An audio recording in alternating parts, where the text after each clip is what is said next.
Impatience is a sign of immaturity. അക്ഷമ അപക്വതയുടെ ലക്ഷണമാണ്.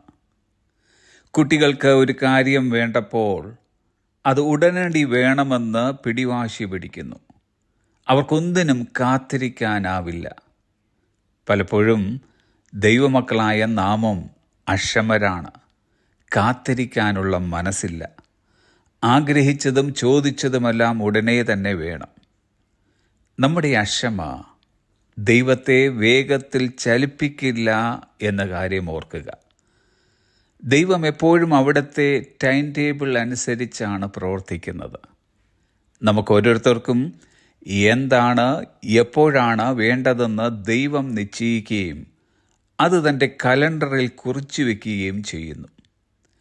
ദൈവം തൻ്റെ പ്രവൃത്തി തൻ്റെ സമയത്തിനു മുമ്പെയോ സമയം കഴിഞ്ഞോ ചെയ്യുകയില്ല.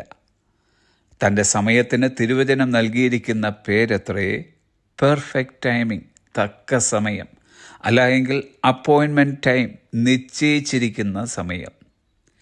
ഒരിക്കലും തെറ്റാത്ത, ഒരു ബാഹ്യശക്തിക്കും തെറ്റിപ്പിക്കുവാൻ കഴിയാത്ത, സാഹചര്യങ്ങൾക്കോ സംഭവങ്ങൾക്കോ അധീനപ്പെടുത്തുവാൻ കഴിയാത്ത വളരെ കൃത്യതയുള്ള ഒരു സമയമത്രേ ദൈവത്തിൻ്റേത്. ദൈവത്തിന് സകല മാനവും മഹത്വവും ലഭിക്കുന്ന അവിടുത്തെ കൃത്യതയുള്ള സമയത്തെ നമുക്കിഷ്ടപ്പെടാം. ആ സമയം ഹ്രസ്വമായാലും ദീർഘമായാലും അതിനൊരു മഹത്വമുണ്ട്. വാതിൽ ഇതുവരെ തുറക്കാത്തതിനാൽ ദൈവം തൻ്റെ മനസ്സ് മാറ്റി എന്ന് നാം ചിന്തിക്കരുത്. ദൈവത്തിന് ഏറ്റവും വലിയ മഹത്വം ലഭിക്കുന്നതിനും നമുക്ക് ഏറ്റവും വലിയ നേട്ടം ലഭിക്കുന്നതിനും ദൈവത്തിൻ്റെ സമയം ശരിയായ ദിശയിൽ ചലിച്ചുകൊണ്ടിരിക്കുന്നു. സമയമായി എന്നതിൻ്റെ മണിനാദം കേൾക്കുന്നത് വരെ ക്ഷമയോടെ നമുക്ക് കാത്തിരിക്കാം. നാം കാത്തിരിക്കുമ്പോൾ ചെയ്യേണ്ട 2 കാര്യങ്ങൾ. ഒന്ന്, ദൈവഹിതത്തിന് വിരുദ്ധമായ കാര്യങ്ങൾ ജീവിതത്തിലേക്ക് വരാൻ നാം അനുവദിക്കരുത്. എടുത്തു ചാടിയുള്ള നീക്കങ്ങൾ നമ്മെ കൂടുതൽ കുഴപ്പത്തിലേക്ക് എത്തിച്ചേക്കാം. ദൈവം എന്തെങ്കിലും ആരംഭിക്കുന്നതിന് മുമ്പ് ആത്യന്തിക ലക്ഷ്യത്തെക്കുറിച്ച് അവന് വ്യക്തമായ ഒരു ചിത്രമുണ്ട്.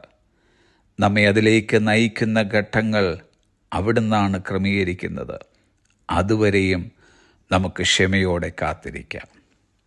2, നാം കാത്തിരിക്കുന്നതിനോടൊപ്പം സന്തോഷിക്കുകയും ചെയ്യുക. കാരണം നമ്മുടെ ഈ കാത്തിരിപ്പ് ദൈവം തന്ന കാത്തിരിപ്പാണ്.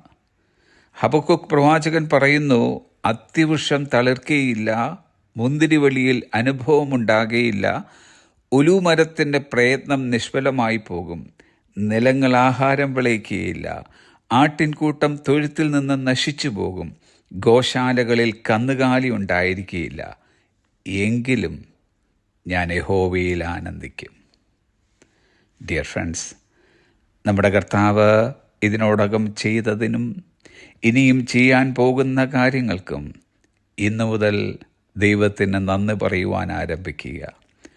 Remember, if impatience is a sign of immaturity, patience is a sign of maturity. ഓർക്കുക, അക്ഷമ അപക്വതയുടെ ലക്ഷണമാണെങ്കിൽ ക്ഷമ പക്വതയുടെ ലക്ഷണമാണ്. Have a blessed day.